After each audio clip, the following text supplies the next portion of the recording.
Welcome. Let me set the stage for what we'll be covering today, a focused walk through the topics ahead, with the goal of leaving you with something useful by the end. Let's start by defining what information technology, or IT, really means.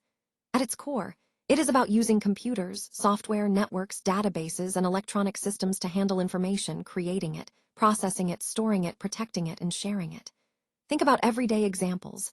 Your computer, the internet, mobile phones, ATMs, Facebook, Gmail, WhatsApp, all of these are part of it.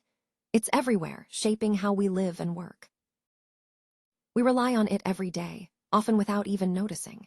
It powers fast communication, connecting us instantly across the globe. It transforms online education, making learning accessible anytime, anywhere. Banking and healthcare depend on it for security and efficiency. Government services run smoother, and online shopping is just a click away.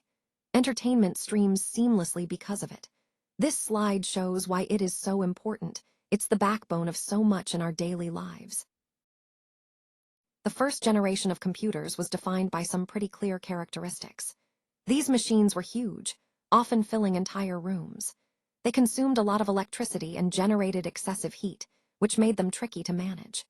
Processing speed was slow by today's standards, and programming was done in machine language, the most basic and unforgiving code. Some well-known examples include the ENIAC, EDVAC, UNIVACI, and the IBM 701. This era marked the very beginning of modern computing. Second-generation computers marked a big leap forward. They were smaller than the first generation, but faster and more reliable.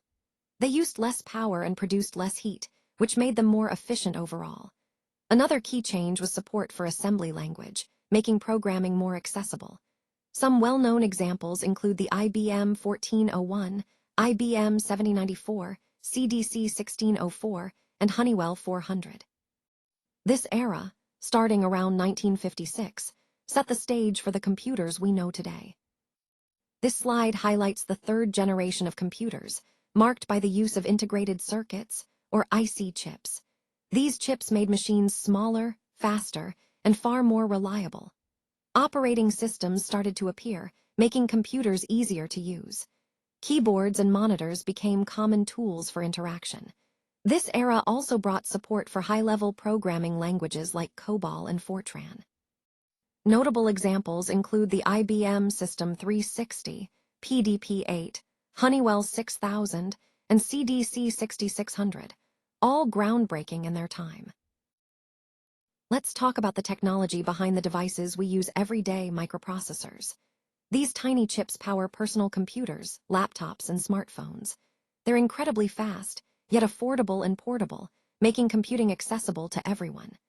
Thanks to graphical user interfaces, or GUIs, interacting with these devices is intuitive and visual. Some well-known examples include the IBM PC, Apple Macintosh, and Dell and HP computers. This technology really took off in the early 1970s, marking the start of the fourth generation of computing. Today, we're looking at the core technologies driving innovation: artificial intelligence, machine learning, cloud computing, and robotics. These aren't just buzzwords. They're intelligent systems that learn, adapt, and automate tasks for us. Voice recognition and self-learning machines are changing how we interact with technology every day. Cloud-based services keep everything connected and scalable. You know these through examples like ChatGPT, Google Gemini, Microsoft Copilot, and Alexa. Together, these technologies are shaping the future right now. A brief transitional moment here as we move between sections of the presentation.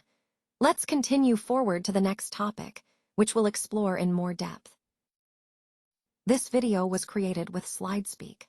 Visit SlideSpeak to turn your presentations into engaging AI-narrated videos.